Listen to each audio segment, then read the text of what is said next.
And welcome back to Who Would Win. Today's Who Would Win comes to us from King Hyperion.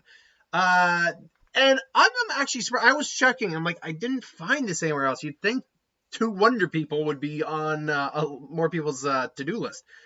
But you asked the question, who won a fight? Was it Simon Williams is the name of the Wonder Man. The Wonder Man from Marvel versus Wonder Woman, Diana Prince. Now these two, despite the name, have nothing in common in terms of power set. We obviously know Wonder Woman's backstory. She is Diana Prince.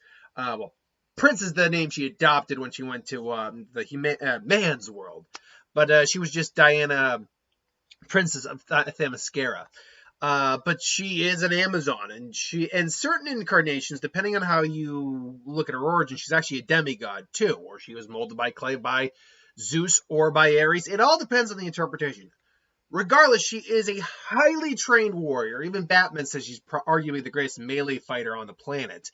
A master of combat, master of the sword, the bow, you name it, except for firearms, she is a master of it. With skill, strength, and speed on par with some of the heaviest hitters on Earth, including able to go toe-to-toe with someone like Superman.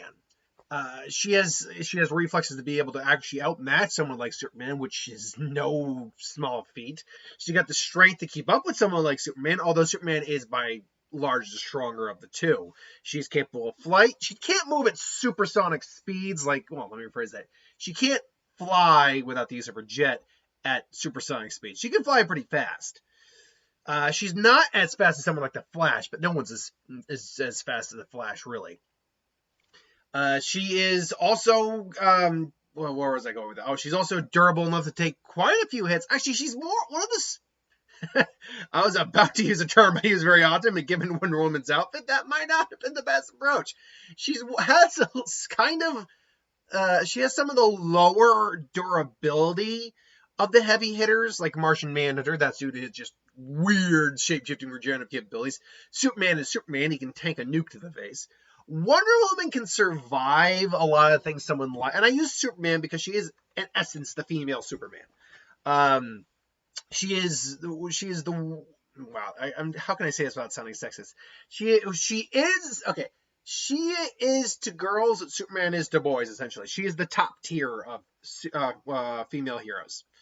And therefore, she is capable of surviving a lot of similar things that he can. But usually when we've seen her go toe-to-toe, like, for instance, when she has fought Doomsday before, Superman can take a lot more of those hits than she can. That's a perfect example of where their durability where the difference in their durability is. She also wields several different weapons. She's wielded a very durable shield in the past, a sword that, when used properly, can cut through an atom. Granted, you need to be aiming properly, like Superman was doing, but the sword is so sharp it can, in fact, cut through an atom. And her gauntlets, which are made of, I think it's called Sigillus. Zeus is Sigillus. Basically, these bands that are indestructible and kind of cap her power to a certain degree. When she releases them, she gets even stronger. And the lasso of truth, which is, as far as I know, not breakable and capable of forcing someone to tell the truth. Diana has gone up against some serious heavy hitters in the DC universe and come out on top. There have been moments where she's become an even more powerful individual. I think in the Darkest Night storyline, or one of them, or was it a Dark Multiverse saga? She became kind of an embodiment of the multiverse for a little bit, if I remember. But that's not generally Wonder Woman, so we're not going to be looking at that. And believe it or not, I don't think it changes the outcome either way. Hint to what I kind of think the outcome of this is. Still, she's not invincible, as I said. She's not as strong durability-wise or strength-wise as someone like a Superman. But she's still very capable in her own right, more than capable. That said, she's still vulnerable to piercing weapons, so gunfire, blades are still a weakness of her. She can be physically overwhelmed. And she is still, by all accounts, she's not immortal per se. Wonder Woman's immortality has kind of been nebulous. Whether or not she is actually immortal or not is kind of up for debate. She's kind of like Asgardian, where if she ages, it's to an extremely slow degree. So So she's still capable of being straight out killed. Anyway, Simon Williams, aka the Wonder Man, was the younger two sons born to Sanford Williams, industrialist who founded the highly successful munitions factory called Williams Innovations. When his brother Eric Williams declined his father's offer to join the family firm, Simon, the more studious, less athletic of the two, readily accepted. When Sanford Williams died, Simon inherited full control over the business, although he was only 22. Under Simon's inexperienced management, Williams Innovations began to lose its competitive edge in the marketplace to such rapid growing firearms such as Stark Industry, or firms like Stark Industry. Desperately, Simon sought his brother's aid, and the elder Williams agreed to offer his advice. Eric suggested that Simon that he embezzle some money from the company in order to invest in some enterprises outside of the company Eric had gotten wealthy from, namely the illicit racketeering run by the Magia family. Desperate to save his father's business, Simon did as his brother suggested. His company board of directors discovered the embezzlement and the connection, and he was brought to trial. Now, when he gained his power, he was found guilty, sentenced. When the hell did he get his powers here? He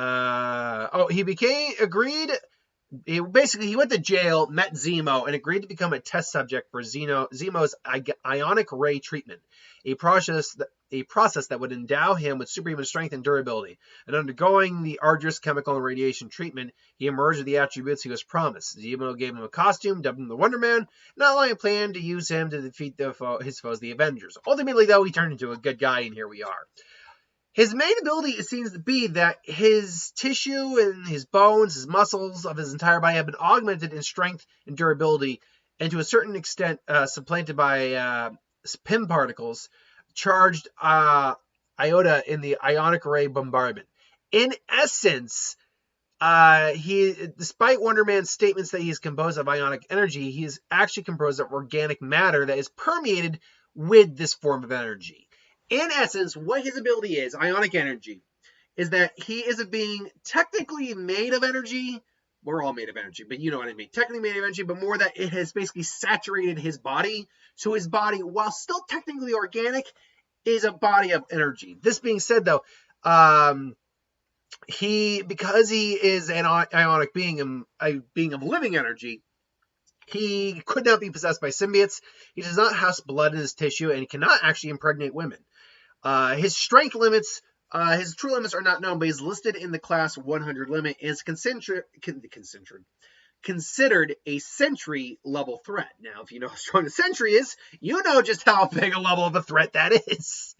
He has the ability to leap extremely far, hundreds of feet in long strides. Not as far as the Hulk, but still very fast. He can run and move and react to speeds that are beyond the physical limits of the finest human athletes, easily able to close the distance between himself, a trained assassin, and her target from the street to locate a restaurant with lightning pace. That's still not a really good example of how fast he could move, but still. He has superhuman stamina and that keeps him from getting fatigued. Basic and vulnerabilities. Body tissues are much harder due to the ionized organic matter instead of normal flesh, and far more resilient to physical injury than the body tissues of a normal human. He is highly resistant to penetration wounds, such as high-caliber machine gun shells. He can withstand tremendous impact forces, such as falling from great heights, being repeatedly struck by superhumanly strong opponents, or breaching planetary orbit and making re-entry without being hurt. Also showcasing high resistance to extreme changes in temperature. So this guy is actually pretty durable. I mean, when the high ball of that level of durability is exiting and re-entering a planet's atmosphere without feeling ill effects. That's probably the height of durability that's listed. I mean, he's got superhuman senses, reflexes. He can fly. And apparently he can fly at excessive speeds of 700 miles an hour. He is functionally immortal. He does not need to eat, sleep, or anything like that. He no longer ages and is immune to disease. He has ionic regenerative healing. His ionic form can heal itself from gunshot wounds, surgery, even severed limbs. This allowed him to constantly survive death more often. This may be also due to because he has no bones, blood, or organs. He is of pure energy, allowing him to reform after an injury. So even though he technically, even though it says that, he still is technically has all the things we have that are now just made of that energy, so he can just kind of reconstitute the energy. He has energy manipulation, which he learned, which is latent. He learned he had the ability to emit ionic energy blasts and devastating forces from his hands. This is shown before his death at the hands of the Kree Empire. Since the resurrection, he's done it somewhat rarely. So he's been resurrected recently, so anything that says latent is still something he's capable of doing. He just hasn't done it lately. He can basically do a Green Lantern thing where he creates solid energy constructs and electromagnetic manipulation, which allows him to siphon and disperse lingering radial fields by using the unique properties of his ionic energy to interact with the EMP or the EM fields or any form of energy in the world if he so chooses. He can shapeshift, essentially turning in shape or form he takes is ruled by a conscious thought, much as the id and ego. Once turning the hand, the soul of his. Once turning, I'm gonna guess whoever wrote this meant his hand into the soul of his dead brother gave him into an organic sickle. What the hell is this sentence? Then taking on the physical form of a ferocious demon to battle. Okay. So basically, okay, I get it now. At the battle of his dead brother, his hand turned into an organic sickle while he himself turned into a demon. Got it. Size alteration. Another power his energy form granted him is the ability to alter his size, becoming even larger and possibly stronger than his adversary Goliath. He hasn't displayed this power since his resurrection. We're sure he probably still has it. Power recycling. When his energy form was inexplicably destabilized by his own guilt and self-doubt, his powers were left unstable, and as an effect, he accidentally left off a massive ionic discharge, giving friends and neighbors similar powers he may potentially possess. These abilities were either temporary or he could recall them back at will. He also can teleport, warp to unknown places. He's a gifted intellect, an actor, stuntman, and an expert combatant. However, he does have a pretty large amount of weaknesses, including energy weapons that can destabilize him or disrupt him. He would have to basically disperse and get away from the opponent to reconstitute somewhere else. He can, however, be knocked out unconscious and injured that way. Mental illness is shown. He is shown to have some mental breakdowns that lead to him attacking the Avengers on multiple times after he begins to believe that everything bad was caused by the team. Anionics, uniquely charged ions fueled by his own energy opposite signature. This wouldn't matter. Ionic Lock, a weapon of last resort Madam had devised, so that's not going to matter. And Extreme Pacifism. This most recently recovered version of him is Extreme Pacifist, and he's virtually useless in combat. Either way, so the thing here is that when you really break down what these characters bring, Wonder Man certainly has a lot more abilities than Diana, but his power output, from what I can find, is not on a level that could really do much against Diana. He could fire energy blasts at her. He could definitely, increase his strength, but her strength is very much at minimum on his level, if not higher. She can fly and most likely keep up with him. 700 miles an hour is fast, but I imagine she can fly faster than that on her own. Skill-wise, she's got the skill edge over him. So the only question really just becomes, how long could he last in the fight? It sounds like before his most recent resurrection, he could be a bit of a cocky guy. So I imagine he could definitely maybe be the aggressor in this fight. Unfortunately, once he maybe strikes her, and he's strong enough to definitely make her take him seriously. Once he strikes him, once maybe he strikes her, she goes flying. She gets out of like a crushed building or something like that. He comes again, only for her to grab and just boom and start kind of beating his ass. Because here's the thing: her sword alone would theoretically be capable of hurting him. And I don't mean just like cutting him. I mean the energy that makes up his body is still made up of atoms. Her sword, if aimed correctly, if balanced correctly, if targeted correctly, can cut through an atom. Her sword is actually a weapon that could actually screw him over hard. Maybe not kill him, but could actually cause a problem if she hit him in the right way. But to be fair, without someone with super senses like Superman, who was able to actually look at the atom and, point the blade to it, there's not much of a chance that she's going to be able to hit any energy, like an atom of his energy.